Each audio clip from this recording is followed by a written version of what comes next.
The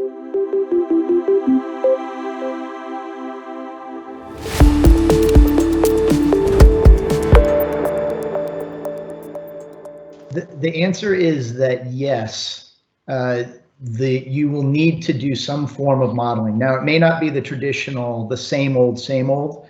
You probably want to modify a lot of things in doing that pre-post look, and it may not be all about your sales necessarily as much as other factors that you would model against to understand pre-post, how those factors are then, you could align that with what that would mean for sales.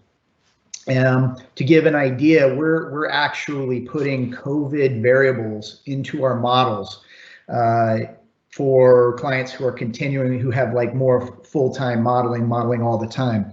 And those COVID variables are things like when announcements were made by state, when people go into quarantine, the number of sicknesses reported and deaths actually goes in there, because all of these variables shape, they basically create a curve of the consumer response to COVID.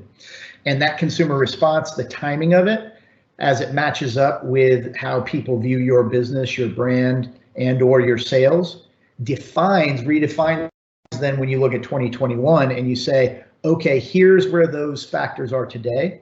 Here's some of the changes that took place because of COVID, and what does that imply when I think about 2021 scenarios and planning? Because I know all of us want to go back to, if not the same budgets, then something very close to the kind of activity that we intended to have in 2020.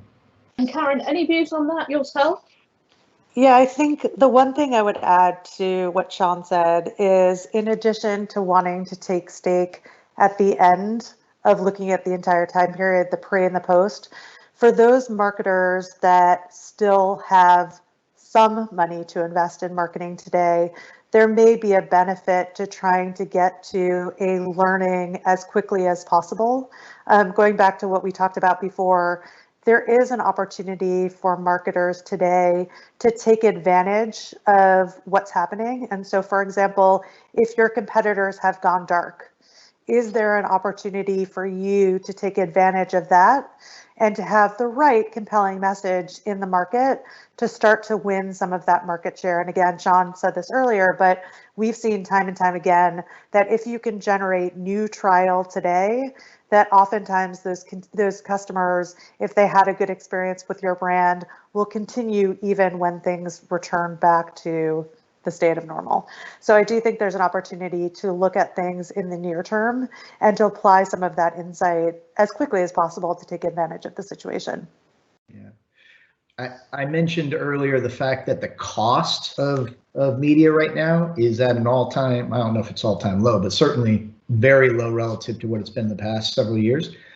The actual consumption of media is in digital and TV is going up significantly. So I'm looking at times here where we're talking about media consumption is going up about 10 to 15%, depending on which channel you're talking about. It means that you're paying less to get more in terms of every investment you make out there. So even if all you were doing was testing, it's a good investment relative to anything we've had in the past. That's for darn sure.